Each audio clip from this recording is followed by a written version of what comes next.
Why do people need pastors? Well, several years ago, a water pipe burst inside of my house and I needed immediate help. I could have called my car mechanic or my doctor, but neither of these guys were trained to fix my broken pipe. My neighbors, they were more than willing to help. Across the street, there was a police officer, and right next door was an electrical engineer, and down the street was a city planner. But all three of these guys didn't know the first thing about plumbing. My point is that very smart, competent people surrounded me. But frankly, I needed a smart plumber. And when I need a loan, I sit down with my banker. When I have a sore tooth, I visit my dentist. And when my computer begins to act all weird, frankly, I call my son-in-law. We all have different needs, and we seek out the people that we trust the most to help us. So why do people seek out you, Pastor?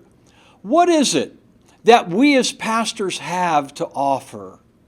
Simply, people come to you because they need God. They need the truth that God provides. They need to be saved, and sometimes from themselves. They need to know that there is a God who really cares for them. In every school, shopping mall, and grocery store, people exist seeking meaning to their lives. They want to understand why they exist and what their purpose might be. And if there is a God, does He really know them? Does He love them and care for them? The world offers all kinds of promises, right? If they own the latest gadget, or they take that longer vacation, or they have that cosmetic surgery, the world's going to be a happier place. But it never satisfies. Gullible people are tortured with one disappointment after the other. And if their disappointments linger, they lose the only thing that sustains their life. They lose their hope. But here's the good news.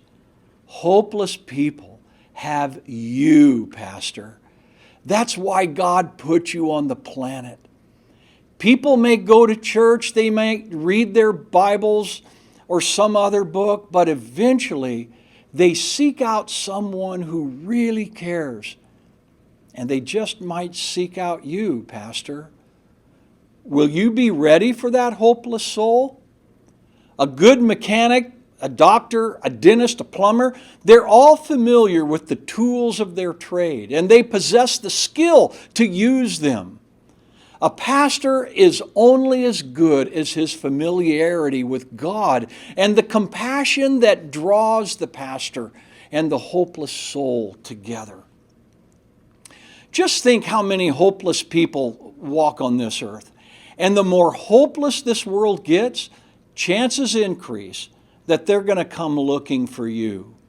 They may go to a rabbi or some religious cleric or guru, but most hurting people are already too tired to try to work their way up into heaven. Pastor, you represent the God who reaches down to them to pick up the hopeless soul by grace. You represent the gospel of grace, the good news. And your best sermon should be that wonderful gospel message. Who knows? You just might give hope to that hopeless soul today. And there is no greater gift that you could give than hope.